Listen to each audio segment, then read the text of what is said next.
Welcome to The Explainer. You ever get that feeling like the old goals, the big house, the fancy title, they just don't really hit the same anymore? Well, you're definitely not alone. Today, we're going to dive into a really fascinating take on this whole modern crisis of ambition and check out a pretty radical new idea for finding our purpose again.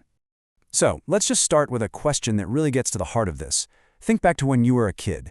Who were your heroes? Astronauts, doctors, world leaders. Now, try to answer that same question today. It's kind of tough, right?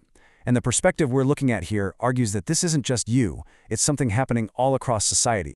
So why is that? Well, in the past, these big figures were kind of kept at a distance, right? They were shrouded in this sort of prestige. But today, we see everything. The flaws, the messy politics, the shady deals. It's like the curtain's been pulled all the way back. And when you see how the sausage is really made, that desire to become one of them, it just kind of disappears. Okay, and here's where it gets really interesting. The source we're looking at links this whole thing directly to mental health. The argument is this lack of heroes and big, meaningful goals, it creates this giant vacuum. And when you've got nothing to strive for and no one to look up to, hope starts to fade. And a society without hope, well, that's a society that can fall into a kind of collective depression.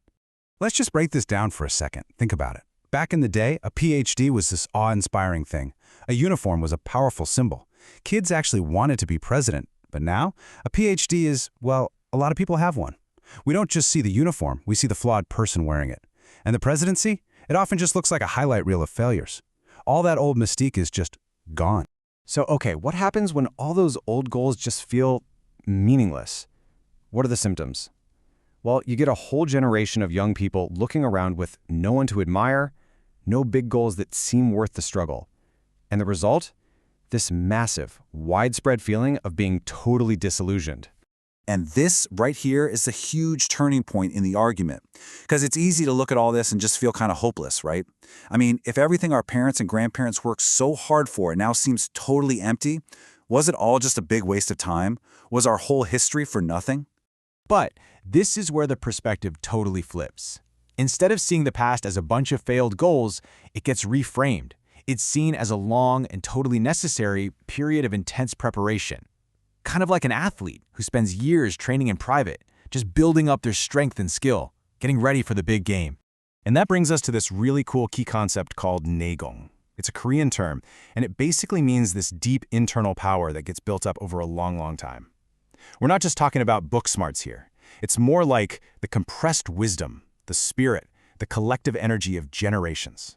The whole idea is that for centuries, we've just been absorbing everything, building up this massive hidden reservoir of strength.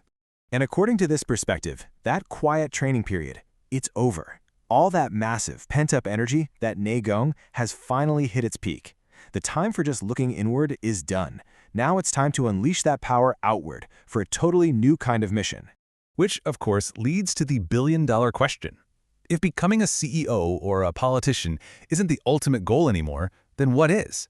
What on earth could be a big enough mission to actually get us fired up again, to cure this widespread feeling of hopelessness?